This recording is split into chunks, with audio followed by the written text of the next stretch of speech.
welcome in the fog-shrouded waters of the Seine River. Circa 885 CE, a massive longship cuts through the morning mist. At its prow stands a figure so imposing that chroniclers would later claim no horse could bear his weight. Man whose very nickname would echo through history as both mockery and legend. This is Rollo the Walker, and his story reads like something torn from the pages of epic fantasy. Except every blood-soaked, politically cunning detail actually happened. The giant who broke horses. Picture this. A Viking warrior so physically massive that every horse he mounted would collapse beneath him, forcing him to walk alongside his mounted warriors into battle. The image is almost comical until you realize that this walking Viking would terrorize the most powerful kingdom in Western Europe for decades, ultimately extracting a prize that would reshape the entire medieval world. Rollo's epithet was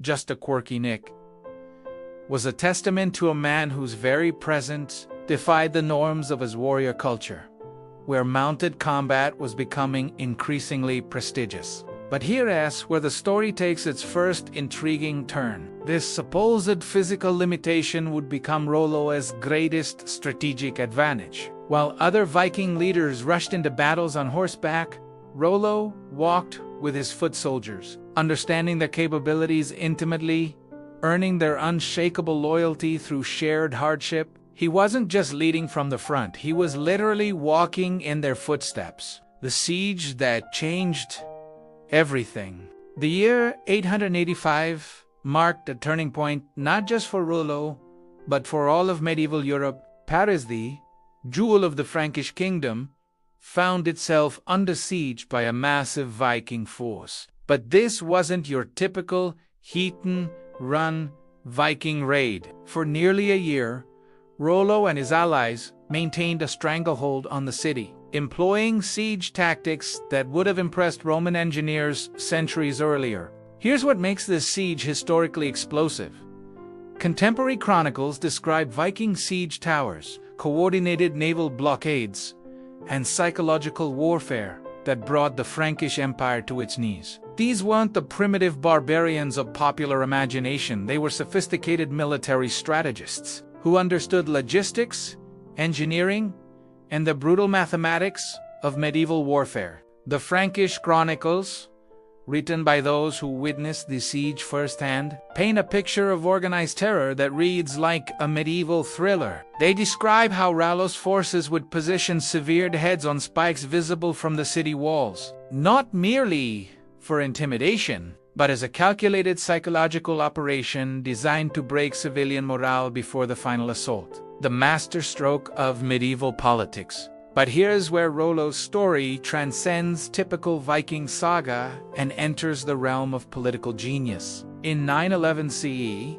facing the seemingly impossible task of permanently defeating these Norse raiders, Charles, a simple king of the Franks, made a decision that would literally create a new nation. Rather than continue the devastating cycle of warfare, Charles offered Rollo something unprecedented: legitimacy.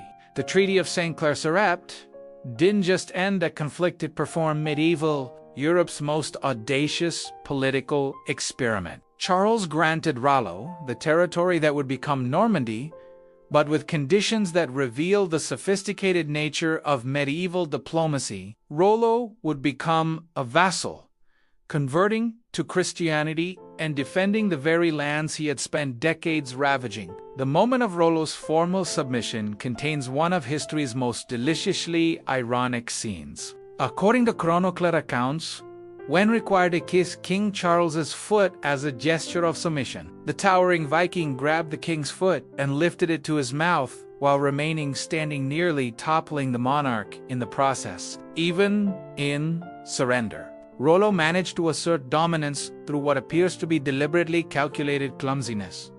The transformation mystery. What happened next defies every expectation about Viking culture and medieval conversion. Within a single generation, Rollo transformed from a pagan raider into the founder of a Christian duchy that would produce some of medieval Europe's most influential figures. His great-great-great-grandson would be William the Conqueror, making Rollo the direct ancestor of English royalty. But here is the historical puzzle that continues to baffle scholars.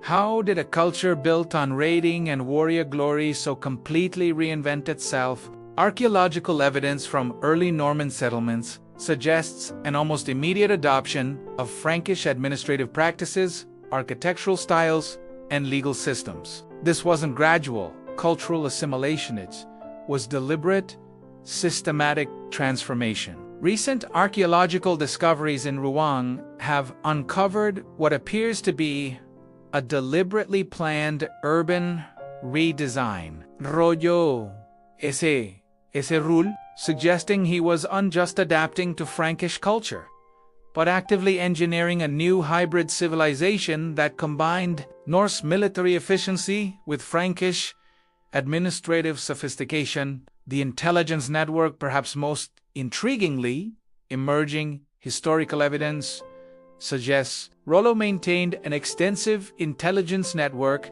that stretched from Ireland to Constantinople. Medieval chronicles reference messengers arriving in Rouen with information about political developments across Europe, suggesting the walking Viking had created one of the medieval world's most effective spy networks. This intelligence advantage explains how Rollo consistently stayed one step ahead of Frankish military responses and why his political negotiations were so precisely calibrated to exploit Frankish weaknesses. He wasn't just a successful raider.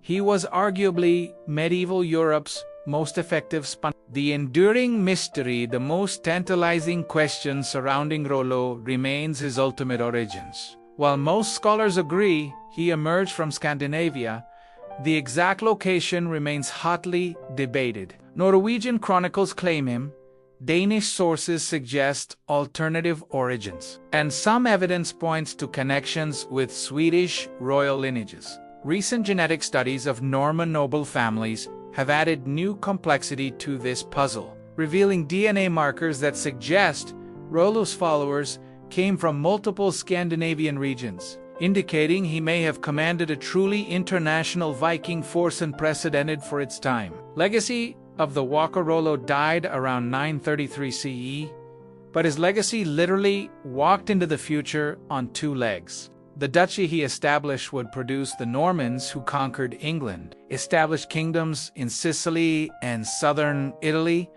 and led some of the most significant crusading expeditions. Every subsequent development in medieval European politics bears the indirect influence of the Viking who was too big for his horse. Today, as we trace the genealogies of European royal families, we find Rollo's bloodline woven through nearly every major dynasty. The walking Viking became the ancestry of kings, queens, and emperors, proving that sometimes the most powerful stride in history is taken on foot. In the end, Rollo the Walker achieved something that escaped every other Viking leader of his generation: immortality, not through glorious death in battle, but through the patient, methodical construction of a dynasty that would reshape the medieval world. His story reminds us that history's most consequential figures are often those who know when to stop fighting and start building, even if they have to walk every step of the way.